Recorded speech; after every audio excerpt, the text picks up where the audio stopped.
FIFA spent this World Cup forcing brands to hide their own logos. They taped over massive signs. They renamed entire stadiums. They literally put tape over ketchup bottles. And the brands that got censored the hardest, well, they might have managed to get more publicity out of all of this than some of the brands paying millions of dollars to be at the World Cup.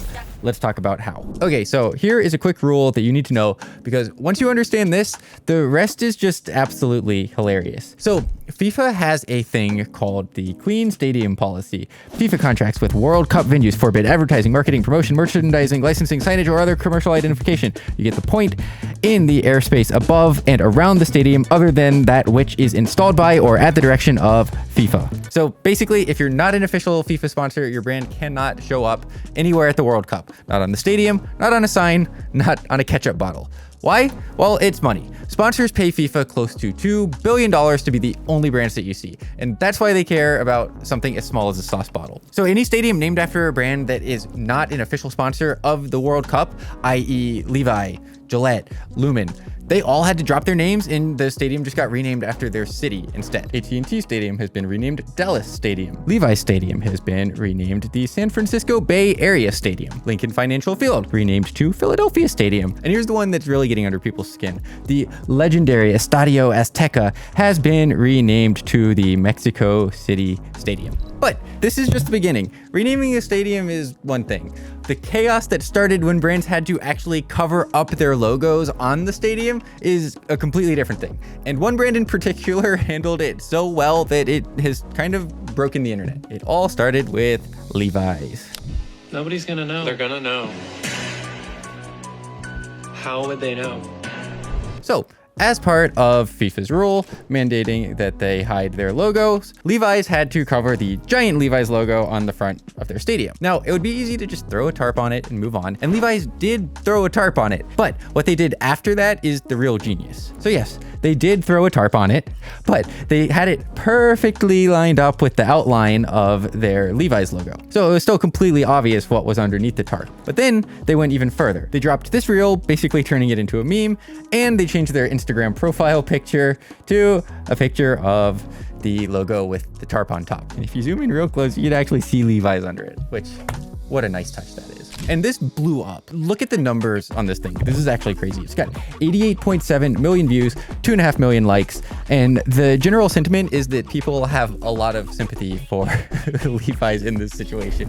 This is like asking to borrow someone's house for a party, but asking them to leave. Whose name is on the field? And also a lot of people pointing out that this is absolutely a marketing masterclass. And we were able to capitalize on how big of a viral sensation this was too. We did our own little carousel and it got a ton of interaction and we got 1.2 million views just from talking about it on our page. So this was the perfect response by Levi's to the situation. FIFA tried to hide their brand name and they ended up getting more attention than half the brands that paid millions of dollars to be at the World Cup themselves. And once they showed everyone the playbook, all the other brands who got their names censored wanted in also. So let's talk about them. So Mercedes-Benz Stadium also got censored. It became Atlanta Stadium, but they were allowed to keep the giant logo on the roof because people couldn't really see it from the ground and it was going to be too hard to take off. AT&T Stadium got the same treatment. Even model cars in AT&T Stadium got covered and the Ford logo around them got covered. But those were boring. Here's where it gets real fun. Gillette was the next one to go viral. They posted this, tagging Levi's of their logo covered up in shaving cream. But this was unfortunately kind of not true. This is what it actually looks like. So that was Photoshop or AI or something. They didn't actually do that. But hey, they still got a lot of social media clout for it. But another way that Gillette was impacted big time was every single one of their 64,000 seats in their stadium has the Gillette logo on it. Some poor little stadium employee had to go around and put tape on every single logo. So that's brutal. But not everyone who jumped on this train necessarily did so with massive amounts of success. This is a post from the CMO of Lumen, who's a sponsor of Seattle's stadium.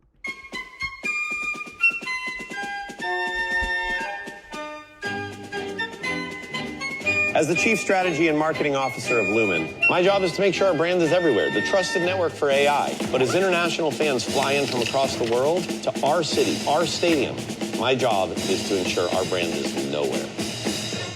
All right, see if we can find anything that says Lumen. 13. We got 1. We got 2. Oh, that's a pretty big sign. Someone's gonna have to get up there and get that one. Nope. Oh man, this is gonna be a long day. Yeah, so you get the point. He put on a hard hat and filmed himself taping up his own company's logos all around the stadium. It was a pretty funny video, but it is at 277 likes right now and 8,000 views. Levi's did basically the same joke and they were at 88 million views. Same move, completely different result. And the difference is pretty simple. You already know what Levi's look like, and same with Gillette. You associate their brand with something, shaving cream. You do not associate Lumen with a consumer product in the same way. They just don't have that level of name recognition and product recognition that people are gonna rally around them and have sympathy because their branding got covered up. Okay. This is the absolute best one. Check out what Heinz did. So back at Levi Stadium, even the brand names on condiments got censored. Someone went around and they taped up every single logo on every single condiment so that no non-World Cup affiliated brand names were visible. Well, Heinz got wind of this and they had a ball with it. They dropped limited edition censored ketchup packets. They spoofed their legendary slogan, "It has to be Heinz," and put tape over it, and declared themselves the unofficial stadium ketchup. And Heinz Canada even pulled the same trick as Levi's and taped over their profile picture. They turned a piece of tape into an entire product line, and it cost them basically nothing, and they went just about as viral as Levi's did. And then Hellmann's jumped in on it too, and so did Tabasco, both of whom were brands who also fell victim to having their logos covered up at Levi Stadium. At this point, getting censored by FIFA was a free marketing campaign, and every brand that got censored knew it. But Levi's, the instigators of all of this, still were not done. They had one more hilarious trick up their sleeves. Check this out. Okay, we will get to that final move from Levi's in like 15 seconds, but real fast before we do that, just a quick plug for ourselves. We are Bad Marketing. We're a digital marketing agency, and we work with e-com brands to help them scale on Amazon and TikTok Shop, and also to grow their business with email and SMS, and also with meta ads.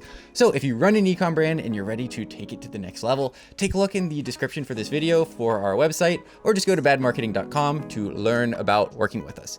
Okay, what did Levi's do next? They actually brought the tarp covered logo campaign to stores all across the world. Paris, Hong Kong, Berlin, Milan, Mexico, London. More worldwide attention, another couple million free views from the World Cup for a brand that was technically banned from being there. Meanwhile, let's check in on the brands who actually paid a bunch of money to be at the World Cup. Some of the biggest spenders like Adidas and Coke are estimated to be spending between $80 million and $100 million for their World Cup marketing campaigns. In total, it's estimated that World Cup marketing spend is going to be around $10 billion globally. And brands like Nike are dropping tons of money on these high production, star-studded ads. This Nike one features Ronaldo, Mbappe, Holland, plus Kim Kardashian and Travis Scott. It looks amazing, super cinematic. It cost a ton of money to produce. And Coke dropped a whole series of ads. This one in particular is awesome. In for a roller coaster of emotions. The anticipation could not be higher. And they're on the attack. Down the wing, plenty of space. Light it up. Just misses. Oh, what a pity. A wasted moment. The agony. The heartbreak. Now down to the other end. Brilliant skill. Oh, what a save. Feel the joy. Feel the place lit. I mean, it's a super cool ad showing what happens to a Coke during a World Cup match. And it's got 167,000 views. Not quite 88 million. Now, sure, it's getting blasted to all the people watching the World Cup also. It's getting seen, but it's not being talked about nearly the same way that Levi's is. The Nike ad's doing good though. Good for them. But still, Nike spent a fortune making that ad, and they're spending a bunch of money to get it aired. Levi's spent close to nothing. They had to cover their logo with a tarp and make a couple social media posts, and they are toe-to-toe with both of them. Okay, so here's the thing to take away from all of this. When a rule tries to box you in, the move is not to complain about it, it's to use it. FIFA told these brands to go away, disappear. And the smart ones made disappearing the loudest thing that they did all year.